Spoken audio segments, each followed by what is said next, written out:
Welcome everyone to After the Bell. Thank you all for watching every show on this channel. I know I don't, it seems I don't give the other guys on the channel a lot of credit, especially Mikey and Aaron when he does actually film. But all the shows on this channel are helping us boost popularity and help us gain viewers and subscribers, and you guys are all awesome. So thank you all for watching the shows.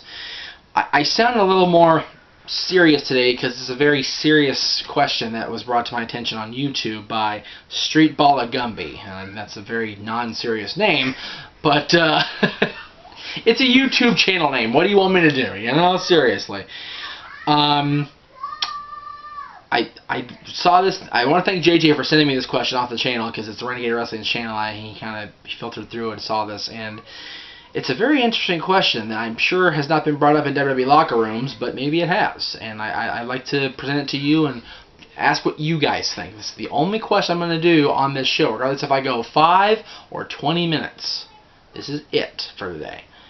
Dear Jeff, after seeing ESPN's E60 short documentary on Scott Hall, and not just learning, but hearing straight out of Scott Hall's mouth that he shot a guy square in the head, would you call WWE hypocrites for keeping historic wrestling footage of one murderer, Hall, and not another, Benoit?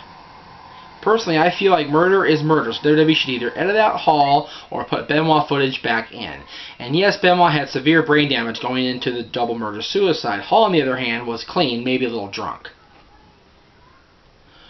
We all talked about this last night. At least me, Jay, and Jade did.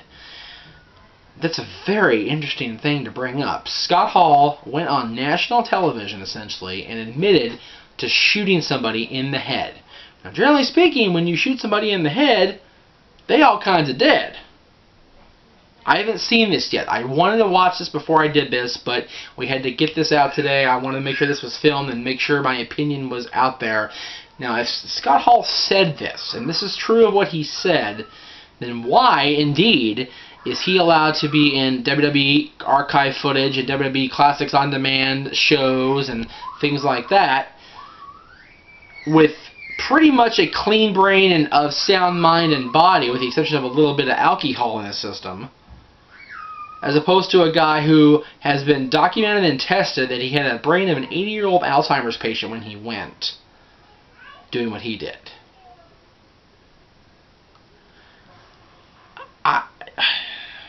Would I call WWE hypocrites? Yeah, I would. I really would. And I think that that's going to get me some heat from some people and some applause from others. But they are very much... Granted, Scott Hall did what he did when he was not working for WWE anymore. But, let's say Hulk. Let's say Hulk himself, Hulk Hogan, does something like that, or he shoots a guy square in the head. Do you remove Hogan from footage? They already have on the opening because he's not with WWE anymore, with TNA now.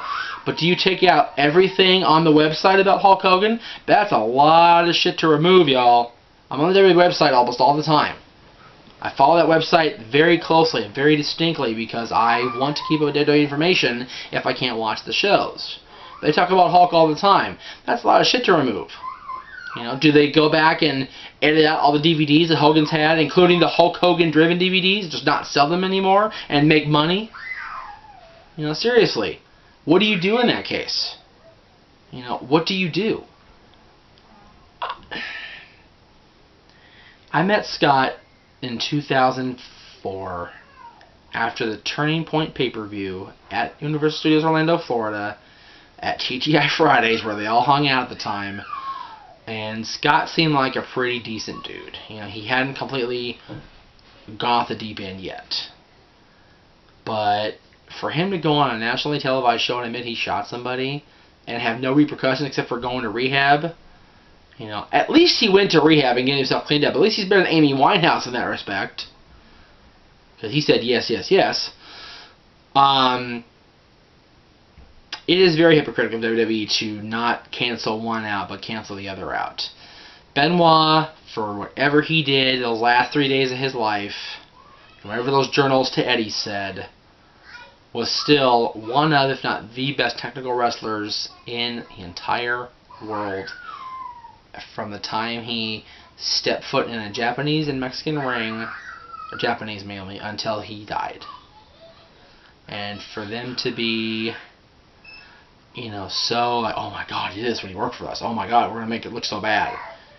You think it's gonna make it look pretty bad if Scott Hall is a member of your archive footage and he's doing what he's doing recreationally, shooting people.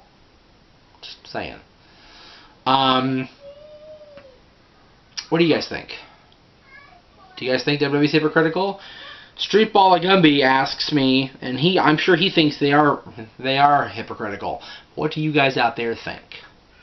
I know it has been a very long show, but I wanted this to be the only topic today because it's very serious and very true to what I think is very seriously overdrawn, overwhelming into the media as far as the Benoit case, because it was almost 5 years ago now. And I think the time has come to realize that the Chris Benoit from June 2007 was not the Chris Benoit from March 2004. Or the, August 2004 when he lost Randy Orton. Because of what Benoit did, the Orton DVD, for all its greatness, still suffers a little bit. What do you guys out there think?